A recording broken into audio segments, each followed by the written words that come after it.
My name's Jamie Sadler. Oh, way up. Don't go very far. And this evening I'd like to talk to you about vegetarianism. Have we got any in? Yay! Hey! Close the door. Right, I turned vegetarian at the age of 10. It was a difficult time in my life. I was hanging out with older kids and I just wanted to fit in. To start with, it was going okay. I'd take a packed lunch to school, a cheese sandwich and a petit filou.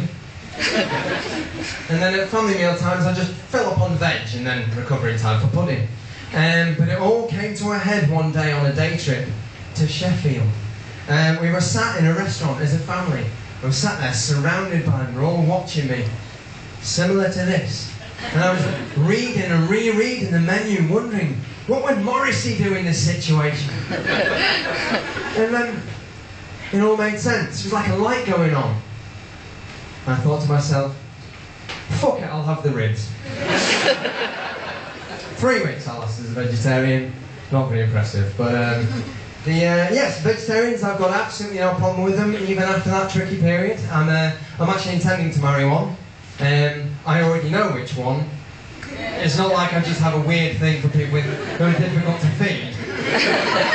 I wasn't hoping for someone with a nut allergy, but settled for a vegetarian. I've actually grown quite fond, which is convenient. Yeah, there's different types of vegetarianism.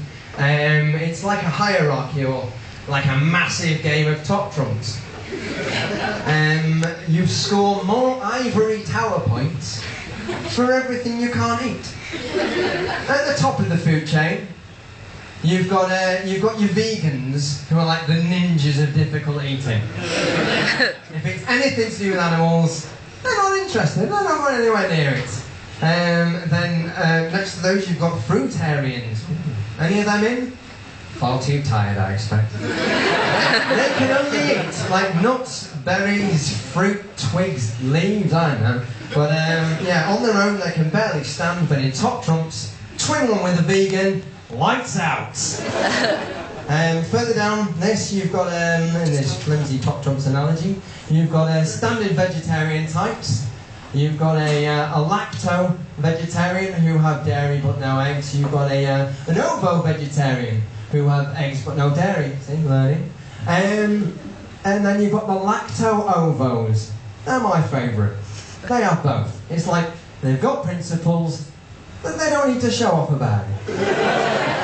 But yeah, as I say, living with a vegetarian means I'm eating a lot of vegetarian muck most days for convenience. And it's weird how even after this time they still base a lot of their food on normal human food. Like you can get a chicken style fillet, which isn't chicken and definitely doesn't have any bones in it. You can get a Swedish style meatball, which is definitely balls, but the rest is just confusing. And vegetarian bacon, or fakin. Basically, it comes out the freezer like a little stack of pink shoe soles, or like kids' flip-flops with a toe bit cloth, but with a white line painted down one side for the fat. My girlfriend cuts this off because she's on a diet. But yeah, so which is just weird. Living with a vegetarian, the best thing. You get a constant stream of opportunities to test their moral dilemma. You know, so you kind of see when they would eat meat, such as this. You're stranded at sea in a boat, 2 days from death, 4 days from rescue. Then rescue! You're with a pig.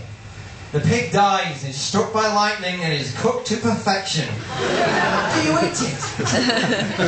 It was during these investigations that I stumbled across something that could cure vegetarianism forever. What if we went back in time a bit, where you've got the local butcher is also the surgeon? What if we bring it back to more the surgeon end of things?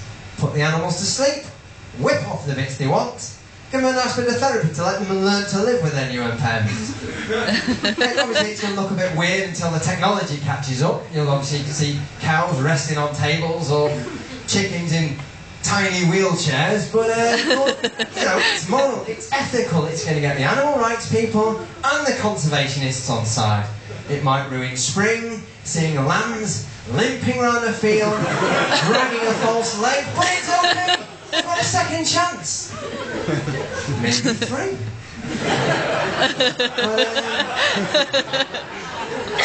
And also, it would certainly take the sting out of, you know, out of dinner parties. So, oh no, we've got a vegetarian coming. It doesn't matter. Gary the pig is still happily rolling in shit with a brand new belly.